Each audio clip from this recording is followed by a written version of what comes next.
이번 시간은 인지적 명확성 및 동기 사정에 관한 시간입니다.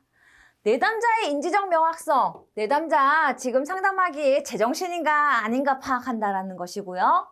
두 번째, 동기 사정, 내담자가 진짜 본인이 하고 싶은 건지 동기가 있는 것인지 없는지 평가한 후에 직업 상담을 실시하자는 요지입니다. 인지적 명확성의 개요입니다. 여러분, 인지적 명확성이 높은 사람, 사실 직업 상담도 필요 없습니다. 인지적 명확성이 낮은 사람, 제정신을 찾은 다음에 직업 상담 실시해야 되겠죠. 그럼 제정신을 찾으려면은요, 일단 우리 시험에서는 개인 상담을 실시한 후에 제정신이 들면 직업 상담을 실시하라라는 것이 시험의 문제입니다. 인지적 명확성을 사정할 때 고려해야 되는 것은요, 우리 한 가지만 보도록 하겠습니다. 이런 건 인지적 명확성과 상관없이 여러분, 직장을 처음 구하는 사람과 직업 전환, 이미 직장 생활을 하고 있는 사람이 옮길 때 직업 상담을 하는 방식이 당연히 달라야 되겠죠. 이것을 고려해야 한다. 또 뻔한 얘기였습니다.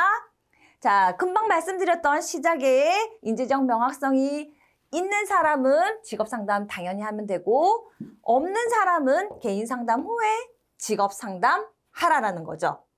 이 화살표 잘못되었습니다. 개인 상담 후에 직업 상담 해야 합니다. 자, 동기도 마찬가지입니다. 함께 왔는데 내담자가 다른 사람과 함께 오는 모습 자체가 사실 독립적이지 못하다라는 거죠. 그래서 누군가와 함께 왔다면은 첫 번째 인지적 명확성과 더불어서 동기, 누구의 의도로 여기에 왔는지 확인해 볼 필요가 있다라는 거 참고하시기 바라겠습니다. 넘어가겠습니다. 인지적 명확성 자꾸 나오는데요. 왜 제정신이 아닌지 원인을 한번 살펴보겠습니다. 주관식으로도 3개 이상 쓰시오. 객관식으로도 이거 아닌 거 고르는 문제 나오니까 한번 살펴보도록 하죠. 정보가 결핍돼서 지금 올바른 판단을 할 수가 없습니다. 정보 자체가 부족해서 올바른 판단을 못할 수도 있지만은요, 주어진 정보를 분별할 수 있는 능력이 없어서 정보가 결핍되기도 합니다. 두 번째, 고정관념, 편협된 생각이나 편향된 생각이 완전히 굳혀져 버려서 우리가 그렇다라고 생각한다는 거죠. 세 번째, 경미한 정신건강 문제입니다. 잘못된 결정 방식이 아주 사소한 것을 잘못했었을 때 그 여파가 진지하고 중요한 결정을 방해할 때 우리는 별것 아닌 작은 선택이 결과적으로 진지한 결정을 방해했기 때문에 그것을 구분하지 못해서 문제가 있다라고 생각하지만 그런 것은 아주 가볍게 몇 가지만 아니면 금방 수정할 수 있기 때문에 경미한 정신건강의 영역으로 분류하고요. 심각한 정신건강 문제는 뭔가 해결책이 좀 더 기묘하게 표현된다라는 거죠. 외적 요인입니다. 일시적인 위기나 사건이나 사고. 여러분 가다가요, 오토바이 같은 데 잠깐 칠 뻔하면요. 그 다음에 바로 가던 길 잘 가실 수 있습니까? 깜짝 놀래서 잠깐 자리를 멈춰서 정신을 다시 가다듬고 해야 된다는 거죠. 일시적인 사건, 사고나 일시적인 위기가 왔었을 때 지속되진 않지만 순간순간 우리가 올바른 판단을 못할 수가 있기 때문에 상담할 때도 직업 상담 이미 중일 때도 어떤 문제가 생겼을 때는 여유를 다시 되찾을 수 있도록 상담사가 분위기를 잘 마련해 줘야 됩니다. 자, 인지적 명확성이 부족한 내담자의 유형입니다. 여러분, 한번 여러분이 차근차근 보시기 바라겠습니다. 단순하게 정보가 잘못되었을 때는 정보만 제공받으면 되고요. 복잡하게 정보가 잘못되었을 때는요, 논리적으로 분석을 해야 됩니다. 이렇게 시험 문제는 이런 유형의 내담자들을 어떻게 상담사가 개입할 건지, 상담사가 은유나 비유를 사용해야 할 내담자의 유형은 어떤 유형인지 자기인식이 부족한 유형이다. 자기인식이 부족한 내담자는 상담자가 어떻게 개입해야 되는지 앞에냐 뒤에냐를 물어보고 뒤인지 앞인지를 찾아내는 문제 형식으로 나오기 때문에 잘 나오는 거 단순 오정보, 복잡한 오정보 그리고 원인과 결과의 착오, 그리고 강박적인 사고, 마지막으로 정말 잘 나오는 자기 인식의 부족인 사람한테 직면이 아니라 돌려서 말을 해야 된다라는 거죠. 우리 아이한테요, 오락 하고 있는 아이한테 오락하지 마 하면요, 바로 네, 알겠습니다 하지 않는다는 거죠. 직접적으로 말해야지 들을 것 같지만요, 공부 안 하는 아이한테 공부 열심히 해라 해서 바로 공부합니까? 돌려서 그 아이가 알아들을 수 있도록 우리 내담자에게 아픈 구석을 콕 찌르는 것이 아니라 은유나 비유를 활용해야지 된다라는 것입니다. 시험에서 첫 번째 유형은 유형과 개입 방법을 맞추는 문제가 나오고요.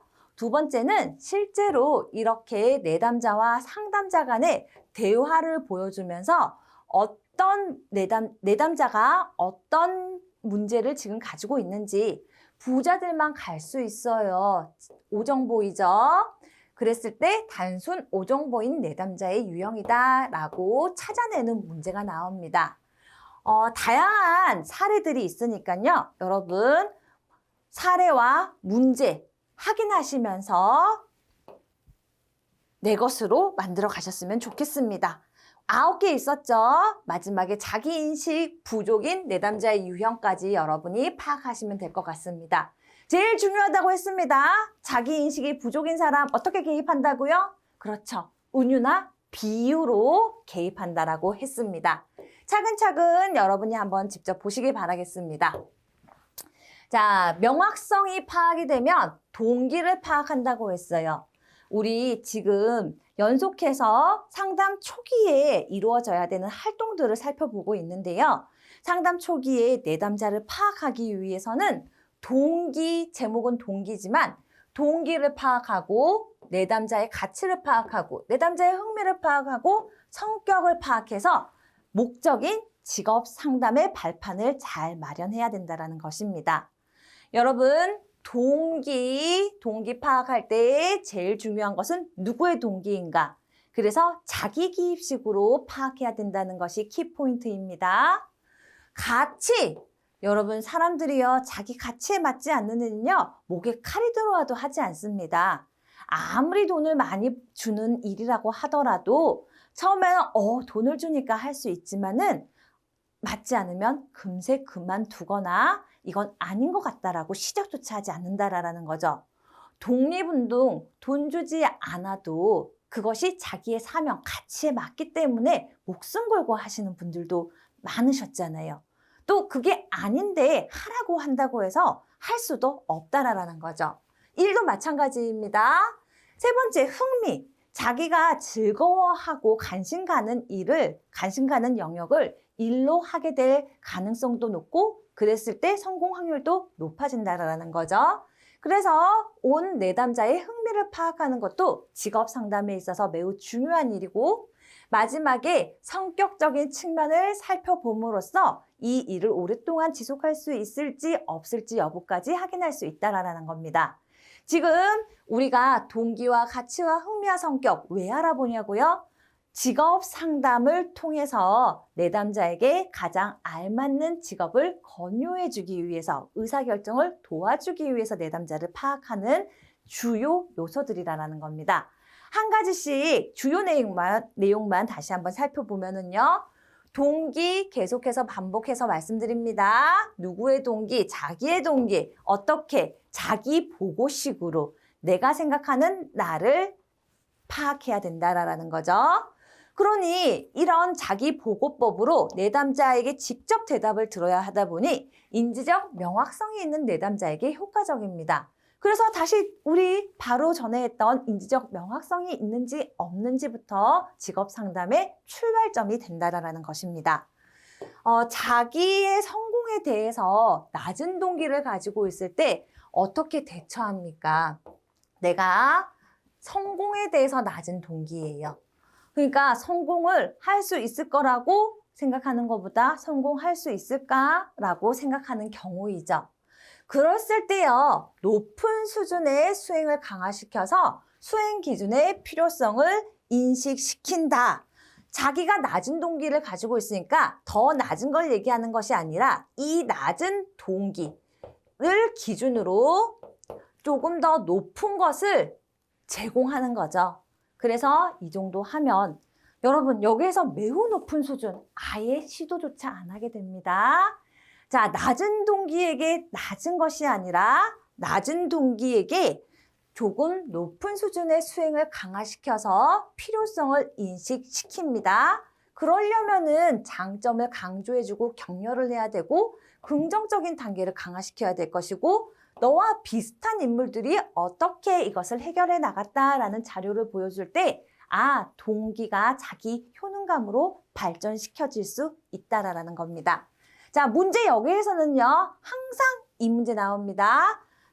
낮은 동기, 성공에 대한 낮은 동기를 가지고 있는 사람에게는 보다 높은 동기이지 낮은 수준의 수행을 강화시키는 것이 아니다라는 것 체크하십니다. 동기를 가지고 있는 파악을 하는 과정에서 역할이 나와요. 상호 역할 관계의 평가하는, 사정하는 기법입니다. 안 보겠습니다. 상호 역할 관계 사정 기법 3가지 이름만 외우겠습니다. 저는요, 어떻게 외웠냐면요, 동생에게 질문해서 상호 역할을 사정합니다. 누구에게 물어본다고요? 동생에게 질문한다라는 것이죠. 다른 문제 나오지 않습니다. 역할 사정, 동기 사정에서 상호 역할 어떻게 평가하느냐? 누구한테 물어본다고요? 그렇죠. 동생에게 질문해서 파악한다라는 겁니다. 자, 아닌 것은 나오기 때문에 동생에게 물어보시고 아닌 것 답하시면 될 것 같습니다. 반복입니다. 직업 상담에서 이루어지는 일반 상담의 사정 단계입니다. 항상 첫 번째, 명확성이 있어야 시작한다. 명확성이 있으면 자기 동기인지 아닌지 자기 기입식을 통해서 알아본다. 동기를 파악할 때 동기 안에는 여러 가지 역할들 안에서 본연의 동기인지 확인해야 되기 때문에 역할을 확인해야 되는데 역할 사정할 때는 동생에게 물어보고 자기가 것들이 명확해질 때 자기 진단이 가능해서 탐색. 이 탐색은 결과적으로 직업 탐색으로도 연결되어지겠네요. 직업을 선택할 때 가치도 중요하다고 했습니다. 동기가 중요하고 내담자의 가치를 알아보고 흥미를 알아보고 마지막으로 성격을 알아보는데 가치에 맞는 일을 하더라라는 것입니다. 가치를 파악하는 방법 우리 6가지가 있는데요. 가치를 파악하는 방법 자기보고식 가치 사정 기법이라는 거죠. 가치를 사정하는 기법도 자기가 스스로 이야기를 해야 합니다. 자, 우리가요, 내담자에게요, 본인의 가치가 무엇입니까? 라고 물어보면요, 대답하기 참 어려워요. 오히려 역질문 당합니다. 상담사님의 가치는 무엇입니까? 라고 물어보면요, 사실 저야 준비되어 있죠. 저의 가치는 보상과 가족과 자유입니다. 이렇게 딱 명확하게 대답할 수 있는 내담자나 상담자나 거의 없다라는 거예요. 그럼 가치가 안 맞으면은 목에 칼이 들어와도 할 수 없다라고 얘기했는데 어떻게 표현하냐라는 거죠. 우리는 비유나 은유를 사용해서 알아볼 수 있다라고 한 것처럼 이러한 방법들을 통해서 알아볼 수 있습니다. 중학생들에게요, 가치가 무엇이냐 물어보면요, 더 어렵죠. 뭐 돈이라고 대답할 수 있는 친구들도 있긴 하는데 그럴 때 존경하는 사람이 누구냐라고 물어보면요, 기습 질문에 존경하는 사람을 바로 얘기하는 친구들은 거의 없고 하다가 결국에는 부모님이라고 대답하는 친구들이 많습니다. 그랬을 때 우리가 상담가로서 뭐 엄마냐 아빠냐라고 물어봐서 엄마이다 아빠이다 아이들이 즉답을 하겠죠. 그러면은 그때 자연스럽게 엄마의 어떤 면이 너를 존경하게 만드느냐, 아빠의 어떤 면이 존경스럽냐라고 질문을 하면요, 아이들이 대답을 위해서 즉흥적이든 아니면 한번 생각해서 저는 항상 성실하신, 항상 사랑으로 대해주시는, 오래 참으시는 뭐 어떤 면을 얘기하게 된다라는 거죠. 우리는 그 무의식 중에 대답하는 그것이 이 내담자의 가치와 연관된다는 것을 파악할 수 있어야만 하십니다. 자, 그래서 가치를 직접적으로 묻기보다는 이렇게 존경하는 사람이 누구냐, 그리고 네가 쉬는 시간에 무엇을 하는지, 돈 어떻게 사용하는지를 물어본다라는 거죠. 지금 100만 원이 있으면 어떻게 쓰실 거예요? 라고 물어봤었을 때 어떤 여성분은요, 뭐 이것을 내가 사고 싶었던 옷을 산다라든지 명확하게 자기와 연결되는 어떤 것이랑 구별 짓는 사람들이 있고요. 두 번째는 이 100만 원이 그냥 갑자기 공돈으로 주어졌기 때문에 예전부터 사고 싶었던 아이를 위한 피아노? 아니면 뭐 세탁기? 이러면서 개인의 용품이 아닌 가족에 관련된 용품을 말하시는 분들도 있다라는 겁니다. 첫 번째인 개인과 관련됐을 때는 개인의 가치를 더 두고 자아에 대한 가치를 더 두고, 두 번째 가족과 관련된 어떤 공동물품이 나오시는 분들은요. 뭐요? 그렇죠. 그런 분들은 가족 중심적이라서 분명히 아르바이트 2-3시간 정도 원한다고 했지만은 아이를 픽업해야 되는 시간에 2-3시간의 아르바이트를 꿀알바를 줘도 그 시간은 할 수 없다라는 대답을 들은 경우가 많습니다. 이것을 우리가 명확하게 가치라고 딱 묶어서 표현을 할 수 있다라는 거죠. 내담자는 잘 모르십니다. 그래서 결과적으로 상담의 성공 확률을 높일 수 있다라는 거죠. 뭐를 통해서? 가치를 파악함으로써입니다. 자, 이런 예시는 이해의 편의상 말씀을 드린 거고요. 우리는 가치를 사정하는 방법, 기법, 존백, 과자, 체절입니다. 이게 순서가 좀 그렇지만 존백 아저씨가 과자를 먹다가 체했네요. 기절, 졸도하셨나요? 존백, 과자, 체절 해서 이 6가지의 예시를 보여주고 무엇을 하기 위한 기법인가 라고 했었을 때 아까 말했던 동기, 가치, 흥미, 동기, 가치, 흥미, 성격 중에 가치를 뽑아내실 수 있으셔야 되고, 가치를 파악하는 기법 아닌 것은 했었을 때 존백, 과자, 체절 아닌 것이 답으로 꼽을 수 있으셔야 합니다. 넘어가도록 하겠습니다. 세 번째, 흥미를 파악하는 방법입니다. 흥미 사정하기 왜 하냐고요? 내가 이것을 취미생활로 할 것인지 직업으로 가질 건지 구별하기 위해서, 그리고 자기가 지금 하고 있는 일이나 받고 있는 교육에 왜 불만족이 생기는지 원인을 규명하기 위해서, 그리고 직장을 구하기 전에 내가 이런 것에 흥미가 있구나 라고 자기 인식을 발전시키기 위한 목적으로 흥미를 파악합니다. 여기에서도 마찬가지입니다. 여러분, 흥미를 사정하는 기법이 시험 문제로 나옵니다. 흥미를 사정하는 기법은요, 수퍼가 아예 딱 3가지로 만들어냈습니다. 표현된 흥미, 조사된 흥미, 조작된 흥미, 검사된 흥미는 예시로도 나오지 않아서 3가지라고 말씀드렸는데요. 표현, 말로 표현한다. 조사, 우리가 표준화된 검사를 통해서 조사하는 거죠. 조작, 실제로 행동하는 것을 보고 자신들이 어떤 활동에 하고 어떻게 시간을 보내는지 관찰하면서 내담자의 흥미를 파악하게 된다라는 거죠. 자, 그래서 표조조 아닌 것이 답입니다. 그렇죠. 뭐라고요? 네. 두 번째, 가치의 기법 찾는 거. 세 번째, 흥미의 기법을 찾는 거. 흥미의 기법을 찾는 것 중에서 슈퍼의 흥미 3가지 표조조 아닌 것과 일반적으로 파악하는 직업 카드 분류법, 두 번째는 실제로 검사하는 직업 선호도 검사, 이 사람이 자주 하는 작업 경험을 통해서도 분석할 수 있다라는 거죠. 그래서 직작 아닌 것도 답이라고 할 수 있습니다. 슈퍼라고 앞에 명명해주면 표조조 아닌 것이 답이고요. 그냥 흥미 찾기가 아닌 것은 했었을 때 직작이 아닌 것이 답입니다. 여러분, 나머지는 보시면 아는데 직업 카드 분류법 한번 보도록 하겠습니다. 직업 카드라는 것은요, 60장, 90장, 150장, 120장 카드 많습니다. 앞면에는 실제로 직업명이 써 있고 뒷면에는 이 직업이 해당하는 홀랜드 현탐의 사진관의 유형이 써 있어요.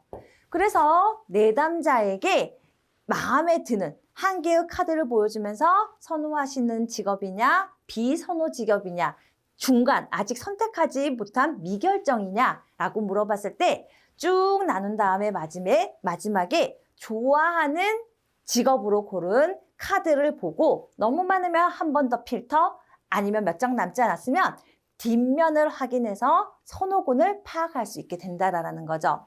이 선호군이 결국에는 우리는 그 흥미군이라고 표현할 수 있기 때문에 직업 카드를 통해서도 내담자의 흥미를 파악할 수 있다라고 봅니다.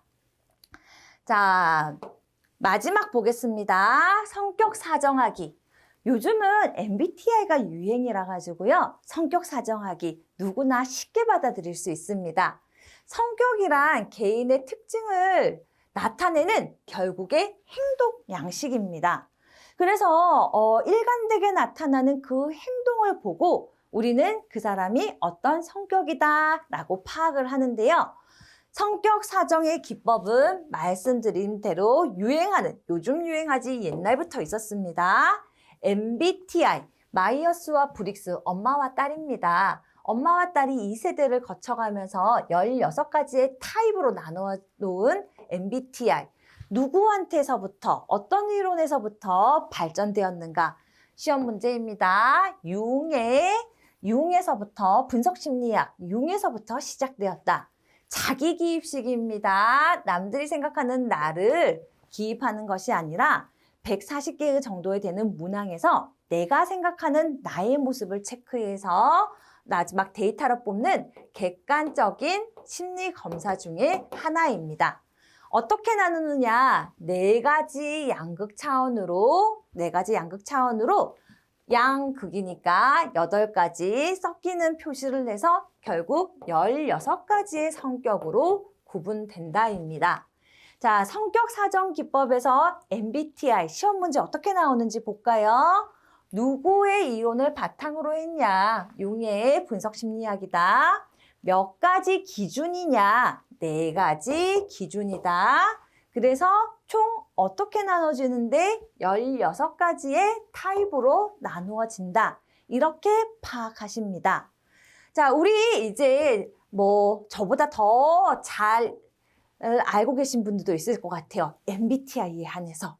MBTI, 내 에너지가 밖으로 가느냐, 안쪽으로 오느냐에 따라서 외향, 내향형으로 구분하고요. 정보를 수집할 때 오감, 하나하나 따져서 파악하느냐, 감각형, 아니면 직관적으로 딱 보고 느낌대로 가느냐에 따라서 우리는 감각형과 직관형으로 나누고요. 정보를 평가할 때 옳고 그른 것으로 판단하느냐, 사고형, 좋고 나쁜 것으로 판단하느냐, 감정형이라는 거죠. 옳으면 싫어도 합니다. 이것은 옳아도 내가 싫으면 하지 못한다라는 거죠. 뭘로 확인하죠? 그렇죠. 성격은 결국 행동, 보이는 행동으로 결정이 되기 때문에 맞고 틀린 대로 행동하느냐, 좋고 나쁜 대로 행동하느냐에 따라서 우리는 사고형과 감정형으로 나누어집니다. 자, 마지막으로 정보의 박탈입니다. 판단형이냐, 인식형이냐라고 우리가 구분하는데요. 판단형은요, 정보를 빨리 박탈해요. 빨리 선택합니다. 그래서 미리 계획을 짜서 맞춰진 계획대로 행동을 한다라고 하면은요, 인식형은요, 최대한 결정을 미루어서 그때 마지막에 닥쳤을 때 결정을 하는 겁니다. 예를 들어서 어떤 사람들은 스케줄표를 미리 짜요. 그래서 짜여진 대로 행동하는 것이 편하신 분들이 있고요. 일주일을 짰는데 빈 시간을 미리 한다기보다 그날 컨디션을 봐서 그날 일을 그때 조정하고 싶어요. 그래서 만약 서로 다른 스타일의 친구가 오랜만에 만났는데 우리 다음에 한번 만나자 라고 했을 때 조만간 봐 하면서 약속을 최대로 미루는 게 편한 사람들이 있고, 아니면은 말 나온 김에 지금 바로 잡자 라고 해서 꼭 그 순간에 잡아야 마음이 편한 사람들이 있다라는 거죠. 자신이 편안해하는 영역과 행동들이 어떻게 결국에 이 네 가지 차원으로 나누어진다라는 것입니다.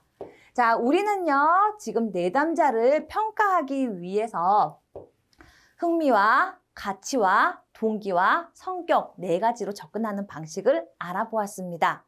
언제 일어나는 거죠? 그렇죠. 상담의 초반부.